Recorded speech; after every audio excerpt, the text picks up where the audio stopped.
इसमें कहीं दो राय नहीं है कि फेक एनकाउंटर जो है पूरी तरीके से बिहार पुलिस ने किया है, ये तय है। और ये पहली घटना ही नहीं, इससे पहले भी कई बार फेक एनकाउंटर जो है किए गए हैं, जांच को देख करके भी किया है। दोस्तों, जो बिहार के अंदर भरत तिवारी एनकाउंटर वाला मामला था, वो गले की फांस बन रहा है। शुरुआत में लगा था कि जैसे अलग अलग राज्यों में इस तरह के एनकाउंटर होते रहे, थोड़ा हल्ला हुआ, सब कुछ शांत हुआ, सरकार ने जो कहा वो सही, और सरकार के इशारे पर काम करने वाली पुलिस ने जो किया वो सही। लेकिन अब यहां मामला फंसता नजर आ रहा है।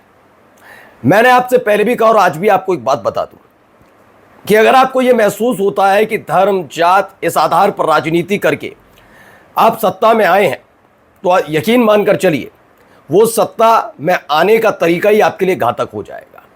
और ये वही होता हुआ नजर आ रहा है।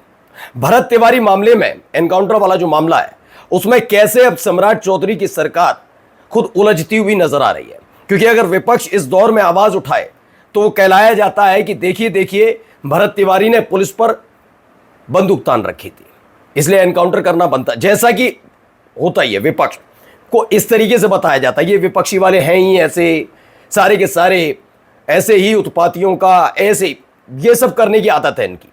लेकिन जब मैं कहूं आपकी सत्ताधारी पार्टी के ही नेता अपनी ही सरकार और सरकार के तहत काम करने वाली पुलिस की कार्यशैली पर सवाल खड़े करें, इसमें झोल बताएं तो जी हां, भरत तिवारी एनकाउंटर मामले में नए नए बुलडोजर बाबा बने से लेकर एनकाउंटर बाबा बनने की कोशिश करने वाले भाई साहब बुरी तरह से फंसे। अब समझ नहीं पा रहे इस पर जवाब क्या दिया जाए। हर तरफ से यही आवाजें उठ रही। तो कैसे क्या हुआ, एक एक चीज और उस आखिरी वक्त की एक्सक्लूसिव वीडियो भी आपको दिखाऊंगा जब ये सब कुछ घटनाक्रम घटा था। इस वीडियो ने काफी कुछ चीजें खोल कर रख दी। नमस्कार, मैं हूं प्राज्वल गौतम और आप देख रहे हैं न्यूज सर्किल। पहले जरा शुरुआती इस वीडियो से करते हैं। वीडियो में देखिएगा। तो वीडियो में आपको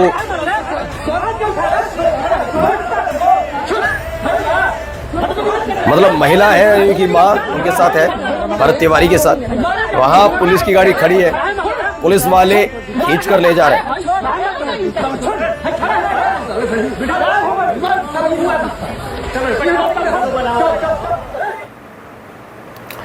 तो ये तस्वीर निकल, मां बाप ने पुलिस से बेटे का पंगा देखकर सरेंडर के बाद उसे डांट डपट कर आखिरी बार पुलिस की गाड़ी में बिठाया था। राणा यशवंत है भाई, सही बात है, आखिरी बार पुलिस की गाड़ी में ही बिठा दिया। जो आदमी आपके कब्जे में, उसका एनकाउंटर कैसे बिहार पुलिस, यह हत्या नहीं, ठीक है ना। यह सवाल अब क्यों उठ रहे हैं मैं आपको बताता हूं। एक अगर कह दूं ये शौक बन चुका है तो बड़ी बात नहीं। इस शौक की शुरुआत खासतौर पर उत्तर प्रदेश से हुई। यहां देखिए, देश भर में ऐसा थोड़ी ना कि पुलिस के अधिकारी ये तमाम चीजों से अनजान रहते हैं। उन्हें यह पता है कि अगर ऐसी एक्टिविटीज होती हैं और अपने कांधे पर तमगे बढ़ाने हैं तो कुछ ऐसी ही चीजें होती रही जिस पर सुप्रीम कोर्ट ने भी और कई अलग अलग अदालतों ने टिप्पणी भी की, लेकिन फर्क नहीं पड़ा। यहां पर भी कुछ ऐसा ही करने की कोशिश की, क्योंकि बाद में पुलिस की थ्योरी क्या कहती है। पुलिस की थ्योरी एनकाउंटर पर दो तरह से काम करती है, दो तीन तरीके से। पहला तो यह है कि एक मुखबिर से उन्हें जानकारी मिली कि वो दुर्दांत अपराधी अपने साथियों के साथ इस इलाके में घटना कारित करने आ रहा है। पुलिस एक्टिव होती है, बैरिकेटिंग लगाती है, गाड़ी बताएंगे या फिर मोटरसाइकिल बताएंगे, उस पर 2 लोग या 4 लोग संदिग्ध आते नजर आए। कार होगी तो 4, मोटरसाइकिल है तो 2। पुलिस ने उन्हें रोकने की कोशिश की। पुलिस ने जब उन्हें रोकने की, ये पहली थ्योरी बता रहा हूं, पुलिस ने उन्हें रोकने की कोशिश की, पुलिस की बात उन्हें नहीं सुनी, पुलिस पर फायरिंग की, पुलिस ने पलटवार फायरिंग की और उसमें एनकाउंटर में ढेर कर दिया। यह थ्योरी उत्तर प्रदेश में 2017 के बाद बड़ी तेज रफ्तार से चली। मैं आपको बता दूं, मैं भी तमाम न्यूज चैनल में काम कर चुका हूं और उस न्यूज चैनल में हम अमूमन ये देखते थे कि एक ही तरह की स्क्रिप्ट होती थी। दिन में 3-3, 4-4 एनकाउंटर उत्तर प्रदेश के अंदर हो रहे, सेम स्क्रिप्ट चलती थी, सेम, बस नाम जगह बदल जाती थी, सेम थ्योरी चलती थी। फिर जब एनकाउंटर का जो शौक चढ़ा, वो गले की फांस बनने लगा, तो ये बताया गया कि जो अपराधी पकड़ा था, क्योंकि अपराधी पकड़कर एनकाउंटर वाले मामले कई सामने आ गए, जब पकड़कर एनकाउंटर किया तो ये बाद में बताया गया कि दरअसल वो पुलिस की अभिरक्षा से भागने की कोशिश कर रहा था। उसके बाद पुलिस ने एनकाउंटर किया, पुलिस की पिस्टल लेकर भाग रहा था, पुलिस पर फायर कर रहा था, तो पुलिस ने एनकाउंटर कर दिया। ये नई थ्योरी इन्होंने इजाद की थी। ये तमाम अलग अलग तरह की ऐसी काम कर चुके हैं और हर बार एक कमेटी गठित करके क्लीन चिट वाला खेल लंबे समय से चला। उत्तर प्रदेश में खास तौर पर कई कमेटियां ऐसी गठित हुई। अब यहां पर ये जो वीडियो है ये इस बात का जीता जागता सबूत है कि पुलिस की सुरक्षा में। तब मेरा सवाल बस इतना है कि अगर वाकई अपराधियों के हौसले इतने बुलंद हैं, मानकर चलिए, मैं तो कह नहीं रहा भरत तिवारी वाले मामले में, लेकिन फिर भी मानकर चलिए, चूंकि पुलिस तो अपराधी बता रही है, तो अगर इतने ज्यादा हौसले बुलंद हैं तो पुलिस का काम क्या है? अब इस पर देखिए, नहीं, आज तक की खबर क्या है कि भरत तिवारी एनकाउंटर पर बीजेपी के मंत्रियों ने उठाए सवाल, अपनों में घिरी सम्राट सरकार। विजय कुमार सिन्हा हैं, मिथिलेश तिवारी हैं, ऋतुराज सिन्हा है और आनंद मिश्रा के बयान अहम है, क्योंकि ये सत्ताधारी पार्टी और सरकार के भीतर से आए हैं। जहां पुलिस ने शुरू में एनकाउंटर का बचाव किया था, अब खबर क्या है, भोजपुर एनकाउंटर का मामला है, सम्राट चौधरी सरकार के लिए एक बड़ी चुनौती बनता जा रहा है, क्योंकि अब सत्ताधारी बीजेपी के भीतर से ही सवाल उठाए जा रहे हैं। बीजेपी के कई नेता और मंत्रियों ने उस पुलिस कार्रवाई पर चिंता जताई है जिसमें भरत भूषण तिवारी की मौत हो गई। ऐसे कई मामले पहले भी आए हैं, लेकिन इस बार इस मामले में फंसते नजर आ रही, क्योंकि मैंने कहा ना, जब ऐसी कार्रवाइयां, ऐसी चीजें शौक बन जाती हैं, क्योंकि पुलिस का काम जो होता है ना, देखिए आप कहेंगे कि पुलिस, क्योंकि थे, मैं नाम भी कहें तो बताऊं, संभल में हुआ था, आपको याद होगा, तब सीओ साहब वहां के जो थे वो बड़े स्टाइल में बैठकर जब उनसे सवाल पूछा जा रहा था तो उनका कह रहा था कि अगर हम पर कोई गोली चलाएगा या कोई हमला करेगा तो पुलिस ने मरने के लिए थोड़ी ना, ये उनकी शब्दावली थी कैमरे के सामने।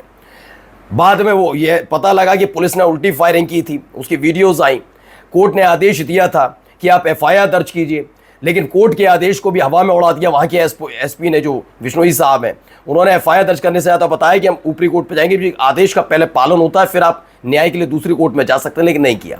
ये शौक जब दूसरे राज्यों में पहुंचता है तो कुछ ऐसी ही खबरें होती हैं। अब देखिए, इस एनकाउंटर की पहले से ही जांच चल रही है, बीजेपी नेताओं की टिप्पणियों ने इस पर और ध्यान खींचा है।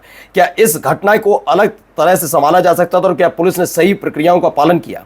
डिप्टी सीएम विजय कुमार सिन्हा ने इस घटना को दुखद और दुर्भाग्यपूर्ण बताया और संकेत दिया कि प्रशासन की तरफ से लापरवाही हो सकती है। सिन्हा ने कहा कि यह घटना बहुत दुखद और दुर्भाग्यपूर्ण है, सरकार ने इसे गंभीरता से लिया है। कितनी गंभीरता से लिया, आप अंदाजा लगाइए कि जब सम्राट चौधरी ने मुख्यमंत्री पद की शपथ ली, उसी वक्त, ठीक उसी वक्त उनको बुलडोजर बाबा के नाम से नवाजा जाने लगा, बताया जाने लगा कि बिहार को भी उनका अपना बुलडोजर। जब आप इस तरीके से किसी भी संवैधानिक पद पर बैठे हुए व्यक्ति की प्रशंसा करने लगते हैं तो उस प्रशंसा को वो अपनी आदत में तब्दील करता है। फिर वो केवल बुलडोजर तक नहीं रुकता, जब तमगा ही मिलने लगता है तो वो तमगे के साथ चलता है। अब यह प्रशासन स्थिति को सुलझा सकता था, लेकिन लापरवाही हुई। विजय कुमार सिन्हा कोई और नहीं है, विजय कुमार सिन्हा कोई चिराग पासवान की पार्टी से नहीं है, जेडीयू से नहीं है, जीतन राम मांझी की पार्टी से नहीं है, या उपेंद्र कुशवाहा की पार्टी से नहीं है, खुद बीजेपी से हैं। उन्होंने कहा कि सरकार का लक्ष्य बिहार को भ्रष्टाचार और अपराध मुक्त बनाना है, लेकिन निर्दोष लोगों को परेशानी नहीं होनी चाहिए। उन्होंने कहा कि बदले की भावनाएं, नकारात्मक सोच की वजह से किसी निर्दोष व्यक्ति को परेशान नहीं किया जाना चाहिए। न्याय सुनिश्चित करना सरकार की जिम्मेदारी है, लापरवाही के लिए जिम्मेदार लोगों को बख्शा नहीं जाएगा। ये सदी हुई तरीके से उन्होंने बात तो कही।